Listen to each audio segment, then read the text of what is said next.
What's going on, good people? Hope your day is awesome. Off to a great start today.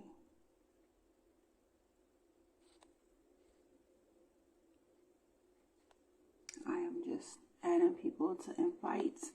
Give me a few moments.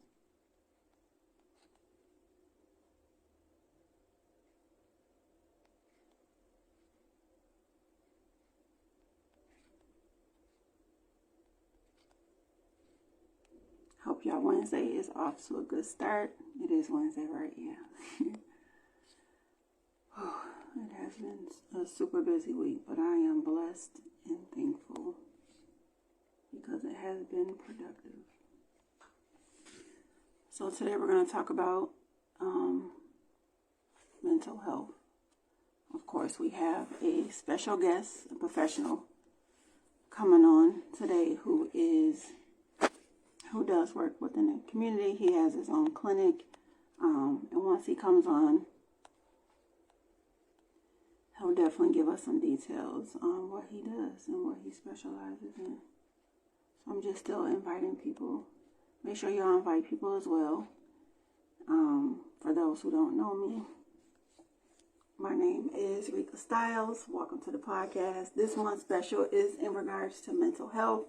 We're talking about mental health. I've definitely stepped out on faith and reached out to a lot of people in the community, asked if they do not mind coming on to speak in regards to mental health, and I'm very thankful that people have said yes to come speak to the community. Our guest speaker is ready, just submitted. Y'all come in. I'm really excited. What's up, Brian? Thanks for logging on and chiming in on the podcast. Hope all is well with you. Hey, hon, how's it going, Miss Sims? How you doing, girl? We got a professional on today, so I am excited. Let me make sure my phone is turned off. Folks always want to call you when I do live. Okay, I'm adding him now. So he's going to come on, give a little spiel about what he specializes in. Thanks, Brian. I do appreciate it. Thank you. It's that natural glow. Thank you. No, I appreciate it. So yeah, he's going to come on and talk about mental health. If you all have any questions, hey, Robert, if you all want to hop on the live, feel free to send me requests. You're more than welcome. Hello, Mr. Z. How are you today? Hey, I'm doing all right. How are you? Awesome. Good. Thank you for hopping on. I really appreciate you taking the time out of your busy schedule. We can go ahead and hop right in just a respect of your time. Feel free to let the people know what you do. Just give them your credentials and we can get started. Yeah, most definitely. Well, I'm so grateful to be here today. My name is Zadok Zampala. I am, people just refer to me as Z. It makes it a little easier. I'm originally from Kenya, in East Africa. I grew up in the islands of Rift Valley. I came to the United States about 21 years ago to get my PhD at the University of Iowa in clinical psychology. I studied at the University of Iowa and lived in Iowa City for about 12 years. Then I moved to a small town and worked there for a little bit in a small town called Iowa Falls in northern Iowa. I spent another 5 years there and then moved to Minnesota, and I've been here for about 5.5 years. And I've been in therapy for about 20-some years. I work with children. I work with adults. I work with women. I'm a specialist in women's health too. I'm a trauma specialist. I also specialize in just immigrant work and folks of color. So I have an array of things that I do. I'm a father to 4 beautiful children. I have a 19-year-old who's in college in Nebraska. I have a 15-year-old and 12, and my youngest is 10. Nice. Yeah. Well, again, we appreciate you being on today. Very thankful for you. So where would you like to start in regards to, well, I'll ask you to put your contact information, like your website, your business information for any of those who want to be able to come and have service with you. I'm not for sure at this current moment if your clinic is taking new patients, but if you want to talk about that a little bit. Like Absolutely. What requirements, what kind of medical you may take, things of that nature. Absolutely. absolutely. So yeah, I'll be more than happy to share that information with you and everybody in here. I started my private practice here in Minnesota about well, last year is when I went really hard at it. Right now, I also do work at a federal hospital. It's FHQ out in St. Paul. And I'm there a couple of days, and then I do my private practice a couple of days a week. And yes, I'm accepting new clients, and I always make space for folks of color. Even though my schedule is a little tight, I still make space for my people. Good. Yeah, absolutely. So just to get started, I know mental health in African American community is something that is taking root. We're becoming more cognizant of it. We're working harder to really acknowledge that. For the longest time, we haven't really been, especially for males, we haven't really been focusing on our mental health. And there's a lot of reasons behind that. One of the few reasons is that as a male, coming from Africa, I'm a Bantu. We believe that men should just, you even know to say that, hey, take it like a man, or just, hold it like a man. You be strong. But we're not really encouraged to share a lot about our innermost feelings and our emotions. And so, as a man, even when we're sitting with a circle of men, we find it hard to share about what we're struggling with.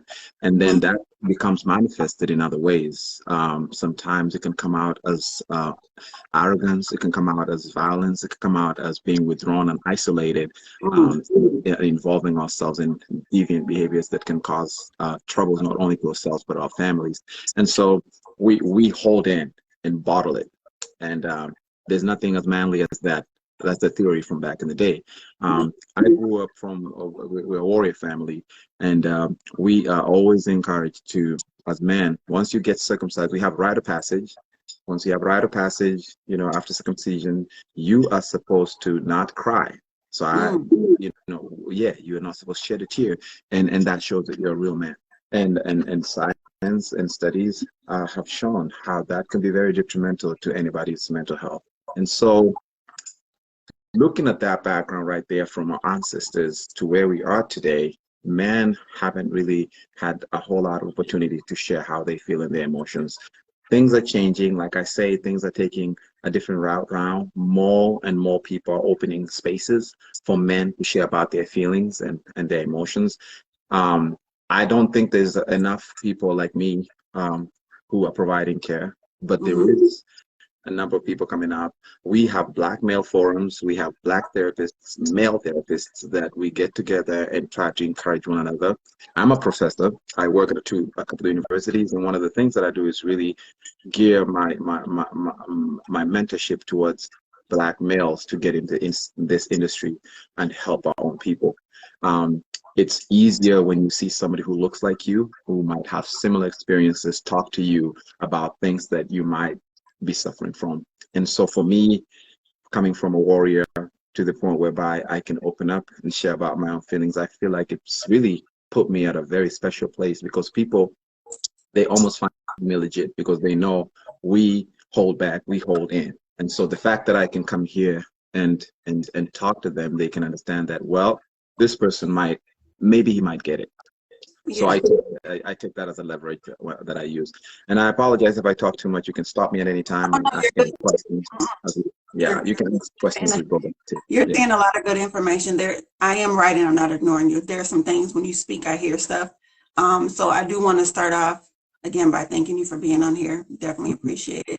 I think definitely there's a lot of Black men that inbox me and ask me, is there a Black therapist you can bring on? Like, I really need help. But the whole point of this podcast is why I started was because I'm dating. I'm single and I'm currently dating. And, I was seeing a pattern in men. They were unemotionally available. They were traumatized. They didn't express themselves.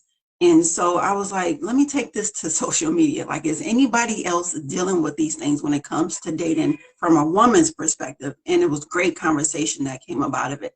But now I have to go deeper and go into the mental health piece of it, because again, a lot of men are unavailable emotionally. And you spoke about that, how you was raised in Kenya, that you were told and taught not to cry because you're less of a man if you do, which is absolutely not true, because a man that is vulnerable and aware of his feelings is more a man than anything, because you're in tune with yourself. Not only that, but you also know how to communicate. And so that leads me to my first question of is, what was the first step for you to opening up from that warrior mentality? to Yeah, now? yeah, absolutely.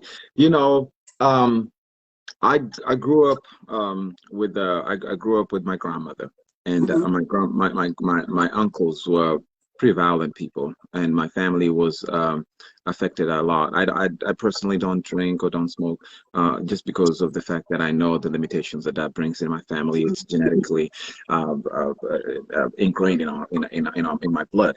That And so growing up with my grandmother, one thing she always kept telling me constantly is like, hey man, you should never be like your uncle. You should never be like your uncle. I really didn't take it too serious at that time, because I just thought they were, they're a bunch of spoiled people, and they just, they have no future. And I didn't think it was very significant. When I had my first child is when things hit me a little different. I started thinking about the choices that I was making. I started thinking about, wow, well, if the choices that I make are going to affect me, but not only me, but my child and people who love me. And then I started having a little bit of a reflection and thinking to myself that what are some of the ways that I have been disconnected from everybody else is by shielding myself and just acting to be that Maasai warrior, that warrior that I'm not. And so I realized that for me to be able to connect with my child, I have to open up. And I cannot have a superficial relationship with my son until I open up. And so I learned that's where it all started. By being a father who's present, I learned that I would have to open up in order for me to be able to connect with him in ways that my own father didn't connect with me. I do remember my father raising me. I feared my father. I had no respect for him, but I feared him. I didn't want my son to fear me. I wanted my son to connect with me and to respect me and not to fear me at all. And so for me to open up and talk to him, I figured it was the best way that I could go forward with that. Now, let me speak to that point for a second here. There's a lot of data that's coming out right now. We're talking about single women, we're talking about families with both parents, and then we're talking about men. So there's something that's very interesting right here. I don't know if you've heard about this, but so when you have a child who's growing up in both parents' household, their outcomes are pretty decent. They grow up to go to college. They grow up to, the outcomes. They have better chances of having great outcomes. When a child grows up with a single mother, and this is not to minimize single mothers out there by any means, way, form, or shape. But when a child grows with a single mother, the outcomes for them seem to be very detrimental. They seem to have a lot of issues that come up at a higher percentage, at a higher rate. Now, interestingly enough, when a child has a single father who's involved in their lives, and this will blow your mind away if you haven't heard this research, is that that child has the same outcome as a family of both parents. And so this tells you how important a father, a proper male figure is for our children, not only our daughters, our sons, and I mean, all of them. There's a very significant role that fathers and male figures play in the lives of these children. And so for me, knowing that too is just an addition to what I decided, you know what, I need to be connected with people around me. And what a best way to do that than opening up and connecting with people. So when I become vulnerable with people, they have a tendency to become vulnerable with me. My partner, my children, they see that and they reciprocate, because that's the nature of a human. We reciprocate in ways that people bring to us, we give back. And so, I learned that way. And that's how I started really being more open, being more vulnerable, talking about my past, talking about my family. And it brought me to even being a better therapist in my profession, because I'm very readily available to share about my vulnerabilities and telling somebody that I'm human without having to fear that my masculinity is going to be diminished. Yeah, that's really good. I appreciate you sharing. Something that you said that spoke out was that you feared your father, but you didn't respect him. That's deep right there. Like, why? What was that rooted from, if you don't mind sharing? Oh, absolutely. So anytime I did anything that was wrong, my father was a disciplinary figure. My mother nature then raised us, but my father came in when it was time to discipline. That's all I knew him for. He was a provider and a disciplinarian. So I knew that if I didn't act right, I was not going to be able to eat. And literally, they would refuse me from eating if I didn't do what was right. So I was Wow. very afraid of that. I want to eat, Yeah. And then he was also the disciplinarian. So he would physically, beat Yeah. if I didn't do what was expected of me. So I feared his ass. I did. And there was no respect because I just felt like he didn't have he didn't have a mutual interest in me. He Yeah. just wanted me to do what I expected of me. And there was never a time, even it doesn't matter how high I did or how far I went, that I heard that, hey, this is a praise for you for what you've done. Mhm. It always was, you could do better than that. All And right. so there was not that mutuality with my own father. And so there was just nature of me fearing without having any respect, because there was not recognition of my efforts. There was no recognition of what I was aspiring to be or achieving. And so Mm. hence the lack of respect. Yeah. Oh gosh, I can relate to your story in regards of disciplinary. My mother, I was raised in a single parent home with her. She had multiple jobs, and again, she had to be that disciplinarian. Hmm. She was not a nurturer. My mother was definitely an unemotional, available person, and to this day, she still is. And I'm just like, it has been a hindrance in our relationship since I was a young girl. Mm. But yeah, I didn't. She's my mother, and of course, you're supposed to respect your parents, and I do. But that kind of comes with biting the nail a little bit, because I'm like, how can I respect someone who's never really tried to get to know me, who's only disciplined and provided as well, but not Yes. nurtured, not get to know me, not know who I am. Even as an adult, we still have those same issues. And that Hmm. just shows me how deep her trauma may go, and because of that, I no longer, I don't want to say hate, but dislike her. But I pray for her instead that she gets healing, because she doesn't know her freedom yet, because I know some people stick to trauma because it's all they know, and it's also a safe place. And when they go outside of that, they no longer feel safe because it's unfamiliar territory that they never tried it before. So I Hmm. definitely relate to you with that. And with me being I recognize there's a lot of single Black women raising Black boys. Um, and right now, with what I'm making an intention to get to know my son even more. Like every night we go to bed, we have at 10, we have the same ritual for about a week now. For the last half an hour, no phones, no internet. We just sit there and talk. And I share my Mm. stories and my experiences with him. And I'm like, this is vulnerable. And I'm also recognizing the older that he gets, he's 13, the more that he wants to know of me, like who I am as a person Yeah. before I was Yeah. his mom.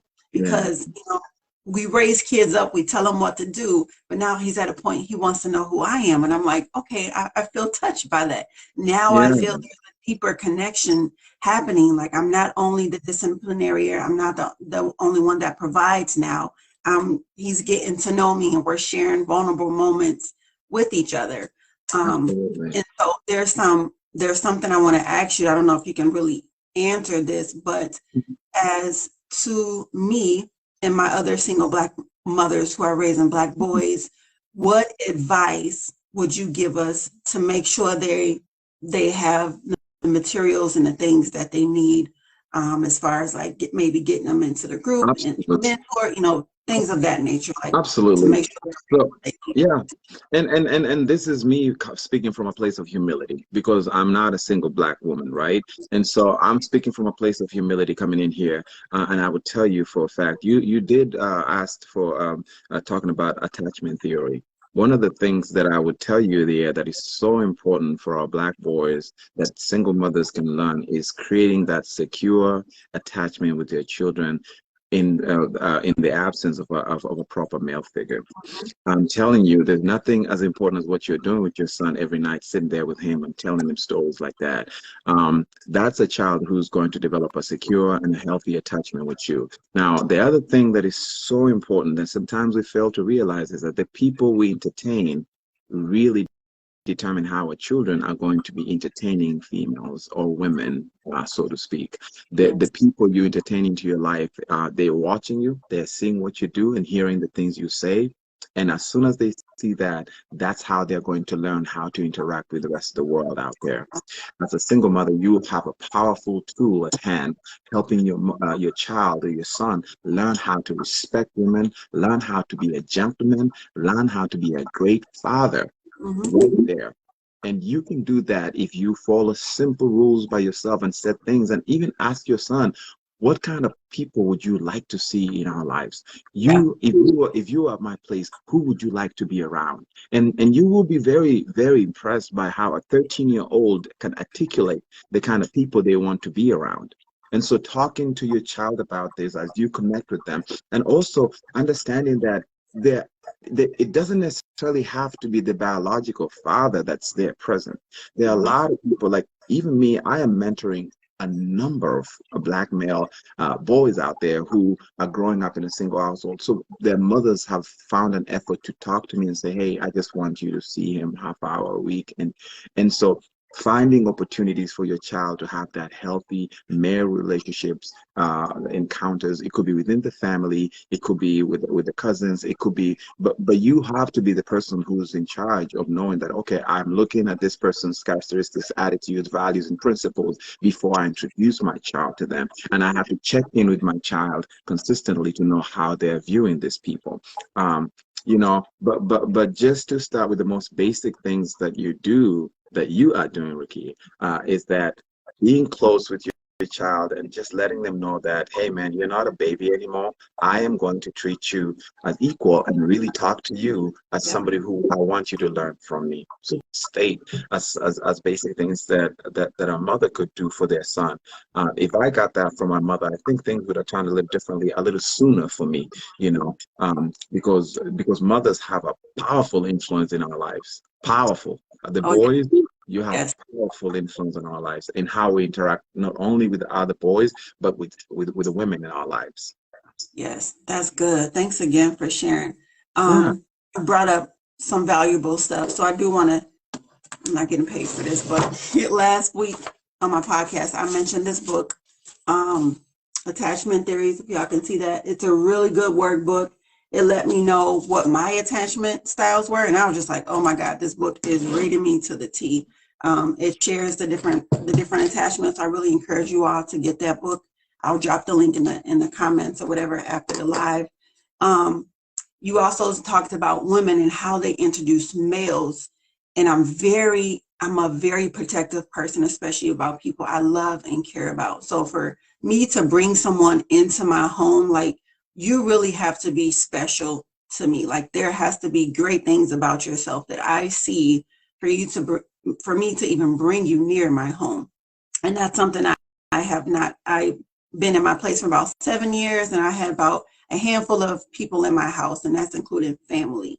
But I recognize a lot of women that are dating out here that have boys.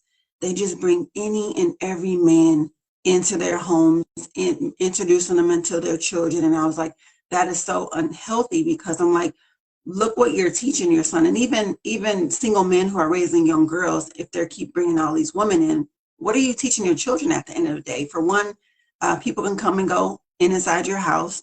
Inconsistency is okay. You know, like, just teaching them those things is what people are, teaching their children at the end of the day. So I really encourage women to be mindful about the people that they're bringing around their children, making sure that you are filtering them out, that they do belong in that space. Absolutely.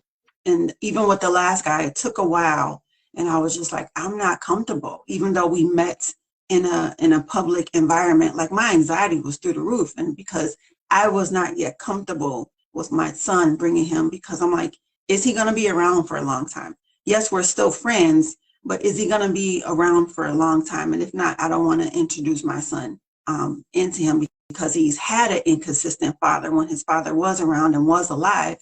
I don't want that pattern to continue. And so I'm very protective of who I allow my son to meet, but also who comes into my home. My home is like my sanctuary. You know, I'm very protective over it. It should So be. I'm It should glad be. that you spoke about that. Yeah. Um, Yeah. you talked about, you said, you remind me of my mom with your father, as far as nothing was good enough for him. And I felt like I was raised with my mother like that. Like, no matter what I did, nothing was ever good enough. And then I grew up with this mentality that I'm doing great things in my life right now today, but I'm still learning how to appreciate it, because in my mind, it's still not good enough because I have my mother's voice in the back of my head. You can do better. You can do more. So me going to school, working a full-time job, running a full-time business, raising a son that is in all type of activities, Yeah. fully involved in church, dating, doing a podcast. Like I make all my clothes, sewing. That's still not good enough. I can be honest with you and tell you in this moment, I cannot sit in that and be proud of myself because that's not good enough for me. That's tough. Wow. Still. So I'm still learning how to appreciate what all that I have going on for myself. And I'm currently looking for a home to buy my first home. Like, that's still not good enough. So that tells you the things that we feed our children is very important and it's effective long term. Like you said, mothers have a huge impact on our children and boys. And so I have a routine that I'm learning with boys. You have to repeat, wash and repeat quite a few times. So every day there's affirmations. I make sure he say and I tell him why. You being a Black boy in America, unfortunately, the world is going to try to tear you down. And you have to build yourself up every single day before you go into this world. So no matter how much the world try to push you down, you're still good. You still have self-confidence. And I'm thankful that for him to be 13, he has great self-confidence in himself. And I know that comes from what I tell him every day. There's affirmations that he say. There's Bible scriptures that he says over his self before he leaves. Like, I just make sure he's really encouraged before he goes out into the world. Just because I know what may lie ahead for him, in the United States. So absolutely. And that's one of the things that I really like to preach. I like to tell people that when you know yourself and you know your values and principles, you are your best friend. Because there's a very big difference between being happy and being joyful. And I tell this to a lot of my counterparts, a lot of my Black males. I say, man, a lot of us out here, we don't know ourselves because we've been growing up being told who we are. But who are we? And people have their own view about you, but really, you know yourself. When you find that place where you can define what brings you joy, for me, I'll tell you, for example, Ricky, that for me, my values and principles govern how I live my life. I don't take what's not mine. Love is my religion. I care about everybody. I accept people the way they bring themselves to me. I never judge anybody. These are values and principles that if I continue holding them dear to myself, my internal joy is unshaken. When my child comes home and they've done so well in school, I'm very happy. That's an emotion that is as a result of what's happening outside of me. If I get paid during payday on Friday, I'm happy because I can go spend a couple of dollars here, entertain myself a little bit. I'm happy. But joy is constant regardless of what's happening. When I have a death in my family, I'm sad. But regardless of that sadness, I'm still joyful inside me. I'm still joyful in my heart. And why? Because I maintain the values and principles that I hold dear to me. The day you know yourself and discover who you truly are as a man, as a woman, the day you discover yourself is the day that you're going to be liberated from all this bondage of this of life that you have no purpose. Once you realize that, then you will find a purpose. And for me, my purpose is to maintain my values and principle while I move along life. I like to travel a lot. I like to do things that I constantly have something to look forward to. You're looking forward to buying your first home. You have to continuously have a life that is full of excitements coming. That's when you find yourself that your life is full of purpose, full of joy. Because if you sit there and you're just grinding and not having any forward movement, not having anything to look forward to, then you can impact your own. You'll not have that internal joy that comes. And when you have joy and it's stable and consistent, then you find peace too.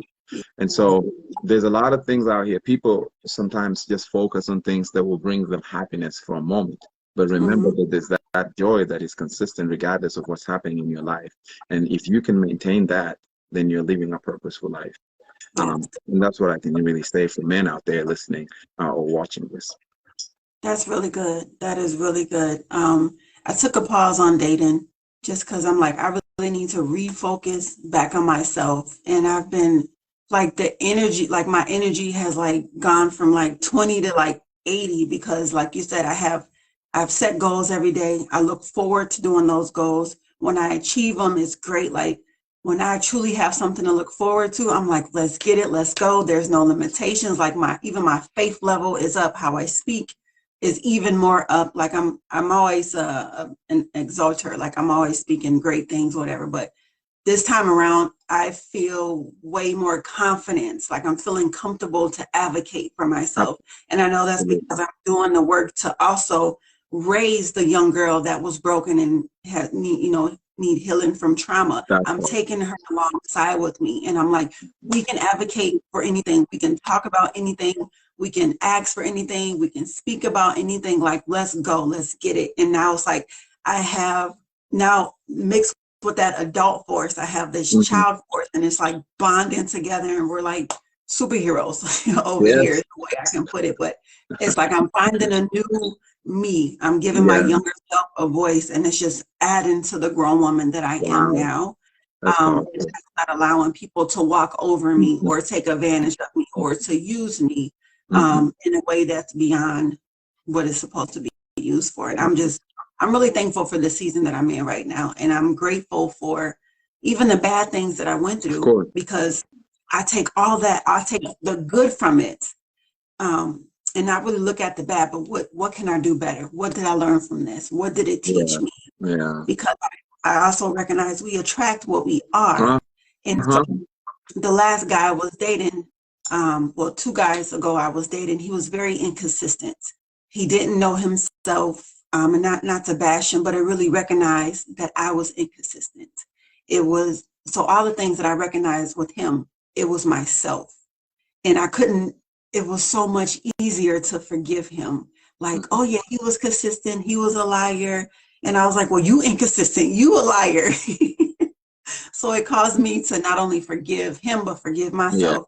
But have integrity to speak truth, have integrity to be consistent, and so those are the good things that I've learned in bad situations, and not so much pointing the finger. And I think once we really take a step back and invest all the feelings and things that we want to put into other people, we put that into ourselves, oh my gosh, so many great things will happen for a person. A lot. That's amazing. I'm so grateful that you have that. And I also realize you're a person of faith. These days, there's not a whole lot that people can really hold on to give them hope for tomorrow. Whatever you have that gives you hope to face tomorrow, you should hold dear, because there's not a whole lot of places that people can go and find that space where they can really hold themselves and have a hope. Having a belief system like what you do is something that I encourage my people that I work with, that, find something that holds you up, find something that gives you hope, find something that gives you strength to face tomorrow. Because without that, then I don't necessarily mean that you have to go to be a Christian and read the Bible or do this. Find something that is not infringing on any other person's rights or whatever, but also just maybe it just gives you that hope to get up in the morning and go. For me, I do find joy in really knowing that my children are growing up to be people who are emotionally intelligent, growing up to be people who are going to be proper citizens. I live up waking up every morning knowing that, hey, if I put a smile in one person's face, I've done my job. You know what I'm saying? And that gives me hope to keep going. When I feel like I'm doing good, even when I'm in the darkest moments in my life, I feel like that's the best time to reach out and help somebody else, because by lifting somebody else up, you lift yourself up. And so I live by that, and that's keeping me going every day. So I tell everybody here that they need to find something that gives them hope for tomorrow and hold on to that dearly. We only have about 75 summers and winters, if you look at it. And you got to find a way to utilize that the best way possible, man. It's not that much.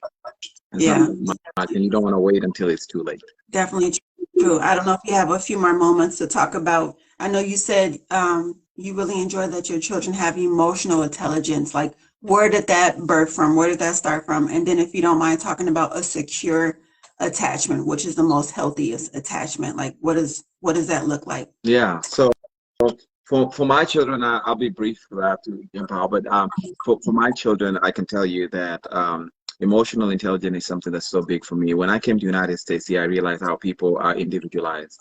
People are so individualized, such that somebody will be hurting, somebody will be feeling pain, but other people would not really care so much about that. They would say, go look for a social worker.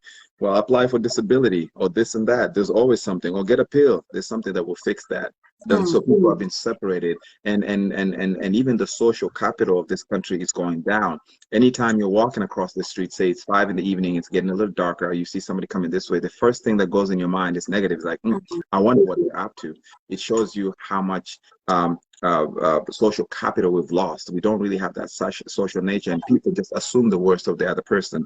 You drive on the highways, people cutting each other, not being polite, in line, and all that, and just people being so individualized. And so for me, emotional intelligence is something that I've really preached a lot for my children to learn to care about other people's feelings. My children are the kind of children who, when somebody else is sitting by themselves on a lunch table and nobody's there with them, they will go and sit next to them and be the company. They don't look for the popular child in the room. I tell my children that this is something that will stick with you, because popularity and all that come and fade. But if you stay true to the innermost humanity that you have in you and have that intelligence of knowing that, hey man, I got to be emotionally connected to people instead of having this superficial connection, you will live a better life.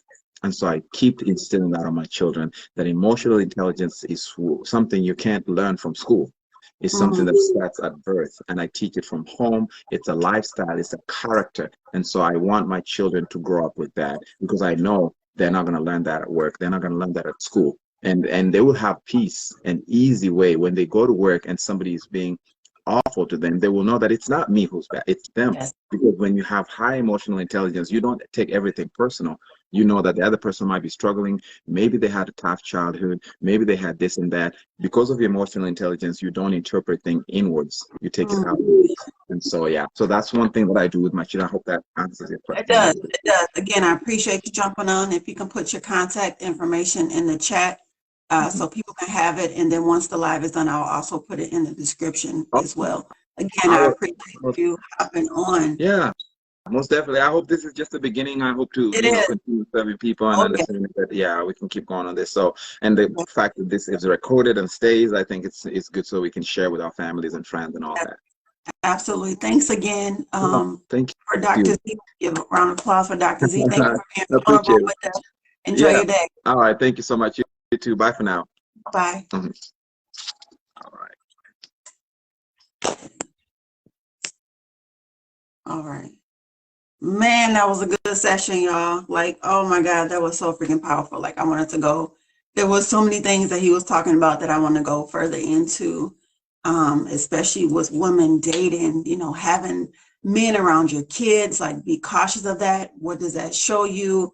I know I was raised with a single mom, and I can honestly say there was about three men in our home, and all three of them was, all two of them was long-term relationship. You know what I'm saying? My mother was very cautious about who came into our household. You know what I'm saying? So, like, being aware of that, the fact that Dr. Z spoke about, like, single parents being more disciplinarian and not really building a relationship with our children. That's something I'm very intentional doing with Malik, especially now that he's 13. He's going through a lot of emotionals and hormones. I want to make sure that he speaks and I give him a safe space to share with me on what he's going through, because I don't want him to be a man that grows up and having feelings all bottled in and all things like that. So I'm very appreciative for Dr. Z speaking about that. He also talked about detachment theories. This is a workbook that my therapist that I go to recommended that I get. So I really encourage that you all get this book. It's not too thick.